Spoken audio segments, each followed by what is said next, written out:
Hello student, आज हम पढ़ने वाले हैं परसेप्शन का फर्स्ट पार्ट, जिसमें कि सेंसेशन एंड परसेप्शन है। सबसे पहले दी हुई है डेफिनेशन सेंसेशन की। सेंसेशन क्या होता है? सेंसेशन एक ऐसा प्रोसेस है जिसमें सेंस पिक की जाती है, मतलब कि जो हमारे विजुअल, ऑडिटरी और जो अदर सेंसरी ऑर्गन हैं उनसे सेंसेशन ली जाती है, वो स्टिमुलाई फॉर्म में, सेंसरी स्टिमुलाई फॉर्म में, और उसको ब्रेन में ट्रांसमिट होती है और ब्रेन से फिर वापस हमारी बॉडी में आती हैं। दूसरी डेफिनेशन है यहाँ पे, जो सेंसरी इन्फॉर्मेशन है वो हमारी ब्रेन में रजिस्टर होती है but not been interrupted card sensation, जो कि इंटरप्रेटेड नहीं होती। सॉरी, इंटरप्रेटेड मतलब कि उसको हम मीनिंग नहीं देते बट वो इन्फॉर्मेशन हमें पता चल रही है कि क्या चीज़ है। उसके बाद आता है परसेप्शन। परसेप्शन जो हमें इन्फॉर्मेशन मिली है सेंसरी स्टिमुलाई से, जो इन्फॉर्मेशन हमें मिली है उसको अच्छे से ऑर्गेनाइज करते हैं और उसको इंटरप्रेट किया जाता है, मतलब उसको एक मीनिंग दिया जाता है, क्या चीज़ है एग्जैक्ट, वो क्या हो रहा है हमारे साथ, हमारी लाइफ में वो रहेगा। दूसरी डेफिनेशन है the process of selecting, organizing and interpreting raw sensory data into useful mental representation of the world. इसमें रहेगा कि जो भी परसेप्शन में आता है हमारा, कि जो डाटा है हमारे पास, रॉ डाटा, मतलब कि जिसका हमें पता नहीं है कि क्या हो रहा है, तो उसको सेलेक्ट करना, उसको ऑर्गेनाइज करना और उसको इंटरप्रेट करना, उसको समझना, ये हमारा परसेप्शन का तरीका है। परसेप्शन होता है जिसको हम आउटर वर्ल्ड है जो हमारा, उसको रिप्रेजेंट करता है वो। उसके बाद आता है हाउ सेंसेशन अकर, कैसे होती है हमारी बॉडी में। सेंसरी ऑर्गन प्रेजेंट है, 5 सेंसरी ऑर्गन, आपको पता भी होगा, ईयर, आई, नोज़, स्किन, टंग, ये जो सेंसरी ऑर्गन है इस पे सेंसरी रिसेप्टर प्रेजेंट होते हैं।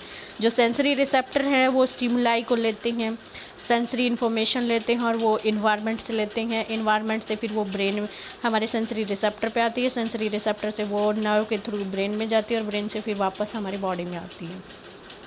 जैसे इस पिक्चर में आपको शो किया गया है, इस पिक्चर में तो ये है आपका सेंसरी रिसेप्टर प्रोसेस, जो कि आपको अच्छे से एक्सप्लेन किया गया, ठीक है।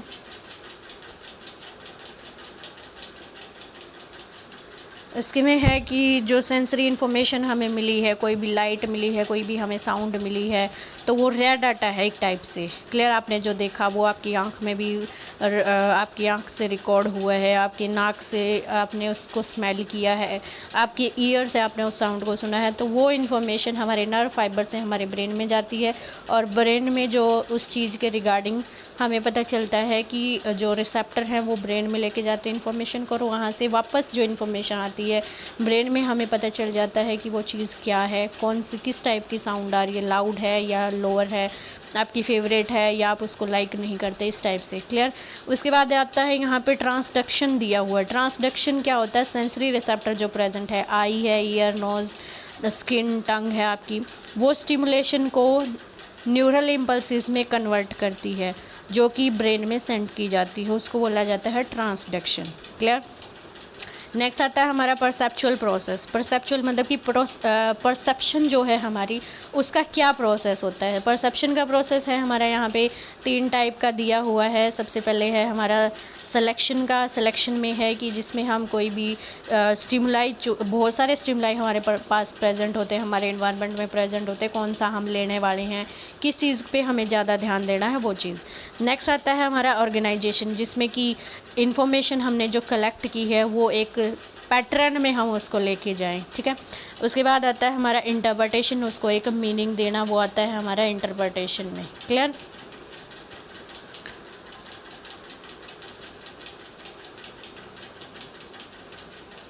उसके बाद है हमारा यहाँ पे फैक्टर्स ऑफ परसेप्शन। 2 टाइप से फैक्टर हैं हमारे परसेप्शन के। फर्स्ट है ऑब्जेक्टिव और सब्जेक्टिव। जो फैक्टर हमारी परसेप्शन को हेल्प भी करते हैं परसेप्शन में और उसको अफेक्ट भी करते हैं। क्लियर। सबसे पहले आता है ऑब्जेक्टिव फैक्टर। ऑब्जेक्टिव फैक्टर होता है हमारा जो कि हमारे एनवायरनमेंट में प्रेजेंट होता है, जैसे कि यहाँ पे आपका नेक्स्ट स्लाइड में, इस स्लाइड में आपका दिया हुआ है ऑब्जेक्टिव फैक्टर। सबसे पहले आता है इंटेंसिटी है, साइज़ है, डिस्टिंक्ट और स्ट्रिकिंग है, मूवमेंट है, नॉवल्टी है, ड्यूरेशन है, रेपिटेशन है और अब्रप्ट चेंज है, ये सब चीज़ें। क्लियर। उसके बाद आता है सबसे पहले है इंटेंसिटी। इंटेंसिटी क्या होती है कि कोई भी स्टिमुलाई, जैसे कि एकदम से आपको बहुत ज़्यादा हाई हैवी पिच वाली साउंड आपको सुनाई दी है, बहुत ज़्यादा लाउडर साउंड सुनाई दी है, तो वो ईज़िली परसीव होती है, उसको उस पे ज़्यादा ध्यान जाता है, ब्राइट कलर पे ज़्यादा ध्यान जाएगा एज़ कम्पेयर कि आप किसी और चीज़ पे फोकस नहीं कर पाते, वो चीज़ ही आपके माइंड में चलती है। या कोई ऐसा मूवी का सीन या कोई ऐसा सॉन्ग जो आपको अच्छा लगा है, वही आपके माइंड में चलेगा और वही उसी चीज़ को देखने की कोशिश करोगे। उसके बाद आता है साइज़। साइज़ में है कि कोई भी चीज़ फुल पेज पे है तो वो आप उस पे ज़्यादा फोकस करोगे, उसको अच्छे से समझने की कोशिश करोगे, या एज़ कम्पेयर कि एक ब्लर और एक छोटे से साइज़ में चीज़ प्रेजेंट आपके सामने। उसके बाद है थर्ड पॉइंट हमारा डिसेंट और स्ट्रिकिंग। इसमें रहेगा कि डिसेंट और स्ट्रिकिंग जो थी चीज़ें हैं वो हमें ज़्यादा जल्दी परसीव होती हैं। डिसेंट मतलब कि एक अच्छे से ऑर्गेनाइज़ की हुई है, अच्छे से क्लियर पिक्चर आपके सामने है, तो वो आपको अच्छे से उसको उस पे ज़्यादा ध्यान जाएगा एज़ कम्पेयर कि कोई डल है, कोई चीज़ डल हो रखी है जिसका कलर ही नहीं पता चल रहा है क्या है, कॉम्बिनेशन क्या है, या कोई कुछ ऐसा चीज़ जिसका कॉम्बिनेशन ही नहीं पता आपको क्या हो रहा है क्या नहीं हो रहा है, इस तरीके से। उसके बाद है फोर्थ पॉइंट मूवमेंट। मूवमेंट में होता है कि मोशनलेस इन्वायरमेंट में कोई चीज़ एकदम से आपकी आंखों के सामने से गुजरती है तो उस पर इट इज़ क्विकली परसीव्ड, आपको आसानी से दिख जाएगी। एग्जाम्पल है bird sitting quietly on a tree are not quickly perceived as compare this one on fly. जितना कि एक पक्षी आपको पेड़ पे बैठा हुआ इतना अच्छे से आपका ध्यान नहीं जाएगा, इतना कि आप उसको उड़ता हुआ देखेंगे। उसके जो पिक्चर है जैसे कि वो अलग अलग फॉर्म में अलग अलग शेप में वो चलते हैं, जैसे कि बादल हैं, बादल मूवमेंट होती रहती है, बहुत ज़्यादा तेज़ हवा चलती है, उस टाइम पे आप देखते हो बादल चल रहे हैं, उस टाइम पे जो अलग अलग शेप आती है वो रहेगा। या आप एग्जाम्पल यहाँ पे ले सकते हो कि जब आप कहीं जा रहे होते हो तो साइड में जो इन्फॉर्मेशन लगी होती है उसको जल्दी से देखने की कोशिश करते हो कि क्या लिखा हुआ है बोर्ड पे, कहीं वो निकल ना जाए। उसके बाद आता है नोवेल्टी। नोवेल्टी में है कि कोई नई चीज़ हम उसको कोई भी नई चीज़ आती है वो उस पर हमारा ज़्यादा ध्यान जाता है, हमारी अटेंशन ज़्यादा जाती है और हम उसको अच्छे से परसीव करते हैं एज़ कम्पेयर की ओल्ड और यूज्ड वन। ड्यूरेशन है हमारी। ड्यूरेशन में टेलीविज़न रेडियो पे ड्यूरेशन चलती हैं वो टाइम से है, तो उसके कंपैरिजन में अगर वो शॉर्ट टाइम में है, कोई आपके लिए यूज़फुल चीज़ है, तो आप उसको छोटे से टाइम में भी देखना पसंद करते हैं। दूसरा एग्जांपल आप यहाँ पे ले सकते हैं कि आपका जो लेक्चर चल रहा होता है वो 1 घंटे का है या 1.5 घंटे का है, उसके कंपैरिजन में आप आधे घंटे पढ़ना और उस चीज़ को अच्छे से समझना वो आप अच्छे से ज़्यादा करोगे एज़ कम्पेयर कि लंबे लेक्चर पर आपका ध्यान नहीं जाएगा। कोई जैसे आजकल ऑनलाइन क्लासेस चली हुई हैं, कोई जूम क्लास अपनी अटेंडेंस के लिए माइक और अपना वीडियो ऑफ करके बैठ जाते हैं, तो उनको पता ही नहीं चलता क्या हो रहा है क्या नहीं हो रहा है क्लासेस में, तो उनका ध्यान नहीं होगा। क्लियर।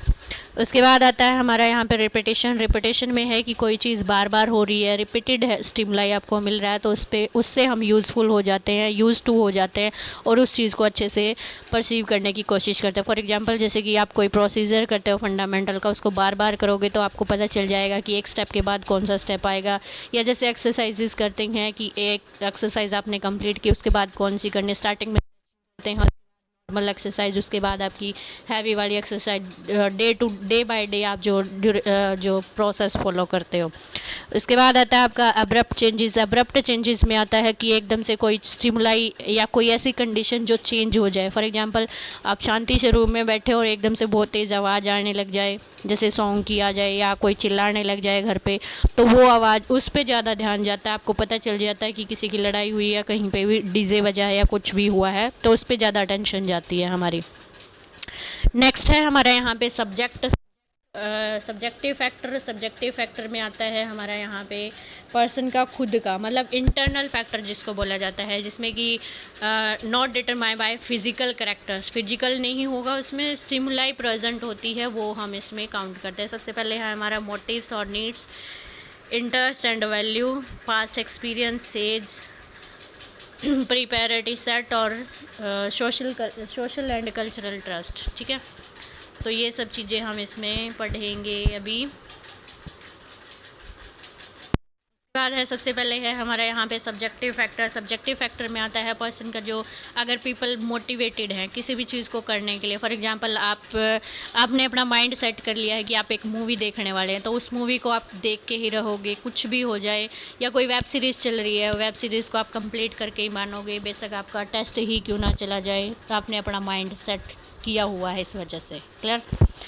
उसमें रहता है कि जो आउटर वर्ल्ड में जो चीज़ें होती हैं वो पहले से हमारे माइंड में सेट होती है, हम उसको उसके लिए एग्री हैं तो ही हम उस चीज़ को करेंगे, अदरवाइज़ नहीं करेंगे। उसके बाद है हमारा इंटरेस्ट। सेकंड पॉइंट इंटरेस्ट पे आता है। जब कोई चीज़ हम अटैम्प्ट करते हैं तो उसमें हमारा इंटरेस्ट होना ज़रूरी है। फॉर एग्ज़ाम्पल जैसे आप पढ़ने के लिए बैठते हो, तो जो पढ़ने का टाइम आपने सेट किया है 1 घंटे का, आधे घंटे का, तो उसमें आपका इंटरेस्ट है तभी आप पढ़ोगे। आपको धक्के से आपके पेरेंट्स बिठा दें तो वो एक बुक खोल के बैठने वाली बात होगी, काम से टलने वाली बात होती है, उसमें वो यूज़फुल नहीं होगी। उसके बाद आपका पास्ट एक्सपीरियंस। पास्ट एक्सपीरियंस मतलब कि ऐसी कोई चीज़ जो पहले हो चुकी है और प्रेजेंट में हमारे डेली लाइफ में बहुत सारी ऐसी एक्टिविटी होती है जो आपकी कल भी हुई थी, आज भी होनी है और फिर नेक्स्ट डे भी होनी है। तो एग्जाम्पल आपका यहाँ पे दिया हुआ है कि जैसे कि कोई लाइन, मूविंग लाइन आपको दिखाई दे, जैसे कि एक लंबी वाइट कलर की लाइन दिखाई दे, तो आपको आप परसीव करोगी कि कोई एयरप्लेन वहाँ से पास हुआ है, तो उसकी जो गैस है या उसकी वजह से वो लाइन बनी हुई है। क्लियर। नेक्स्ट आता है हमारा यहाँ पे एज। एज का है। एज में रहता है कि इसमें है कि चेंजेस परसेप्शन में एज के अकॉर्डिंग चेंज आते हैं। जैसे कि यहाँ पे है child perceive things in different way as compared है यंग पर्सन। मतलब कि बच्चा उस चीज़ को अलग अपने चाइल्डिश स्टाइल में परसीव करता है, यंग उसको अपने सीरियस मोड में परसीव करता है, ओल्ड अपने अकॉर्डिंग, ओल्ड एज वाले पीपल अपने अकॉर्डिंग उसको परसीव करते हैं। ठीक है। उसके बाद है प्रिपरेटरी सेट। प्रिपरेटरी सेट में होता है कि जब किसी चीज़ के लिए हमारा माइंड पहले से सेट है, जैसे कि हमारे सेंसरी इनपुट, हमारे बॉडी पहले से ही रेडी है कि आपका, जैसे एग्जांपल ले लो, आपका सेट टेस्ट होने वाला है, तो आपने पहले से वो चीज़ें पढ़ रखी हैं और आपको पता है कि इसमें से क्वेश्चन आ सकता है, इसमें से क्वेश्चन आ सकता है, तो आपने वो चीज़ें पहले से ही क्लियर की हुई हैं, पढ़ी हुई हैं, तभी वो आप उसको अच्छे से लिख पाओगे। तो आपने अपना माइंड पहले से सेट किया हुआ है। तो इसमें प्रिपरेटरी सेट में आता है कि हम कोई भी चीज़ करने वाले हैं तो उसमें पहले हमारा माइंड बिल्कुल सेट है उस चीज़ को करने के लिए। नेक्स्ट आता है सोशल और कल्चरल इन्फ्लुएंस। सोशल और कल्चरल इन्फ्लुएंस में आता है हमारा यहाँ पे normal perceptual experience of a culture may be lead to the member of develop perceptual bias और सजेशन और प्रोजुडियस।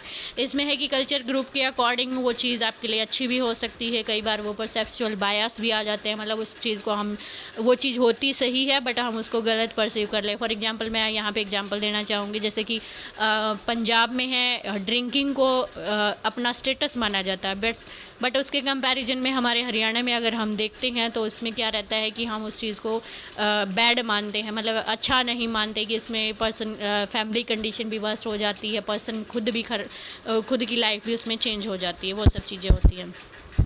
Thank you all. हम नेक्स्ट कल पर करेंगे वीडियो में। अगर कोई डाउट है, कोई प्रॉब्लम है तो आप कमेंट में शेयर कर सकते हैं। Thank you all.